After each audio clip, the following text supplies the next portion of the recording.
Hello guys, welcome back to my channel. আজকে আমি দেখাবো কিভাবে আপনারা অনলাইন থেকে যে কোনো ফটো ইজিলি রিসাইজ করবেন।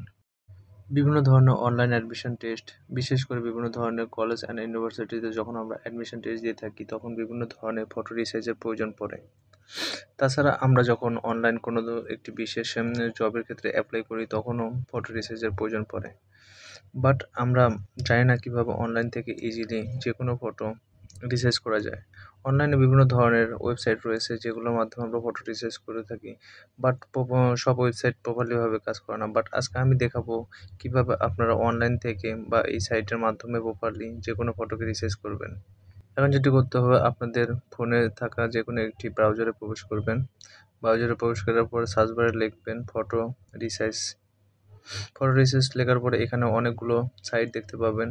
এগুলো কিন্তু সব সাইট প্রপারলিভাবে কাজ করবে না, বাট আমি যে সাইটে দেখাবো এই সাইটের মাধ্যমে আপনারা ইজিলি ফটো রিসাইজ করতে পারবেন। 2 নাম্বার যে সাইটটি রয়েছে ইমেজ রিসাইজার, এখানে একটা ক্লিক করবেন। ক্লিক করার পরে সিলেক্ট ইমেজ নামে যে অপশনটি রয়েছে এখানে একটা ক্লিক করে দেবেন। দেওয়ার পরে আপনাদের ছবিটি যে ফাইলে রয়েছে সেই ফাইলটি সিলেক্ট করবেন। আমারটা ডেস্কটপে আছে, ডেস্কটপে আমি ছবির একটা নির্দিষ্ট নাম দিয়ে রাখছিলাম। এই নামটি দিয়ে এখানে সার্চ করব। সার্চ করার পরে যে ওপেন যে অপশনটি আছে এখানে একটা ক্লিক করে দিবেন। এখানে একটু সময় নেবে ফাইলটা আপলোড হতে।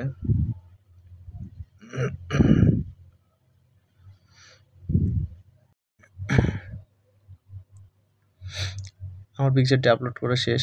আমার পিকচারটি সাইজও হবে 300x300 পিক্সেল এবং এর ওয়েট হবে 200 KB।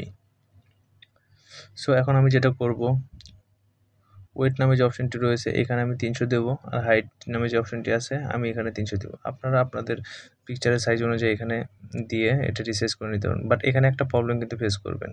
এখানে প্রবলেমটা হলো ওয়েটে যখন আমি 300 দিতেছি তখন হাইটে যখন 3 দিতেছি তখন ওয়েটে 300 থাকতেছে না। এটা কেন থাকতেছে না? নিচে দেখেন একটা অপশন রয়েছে লক।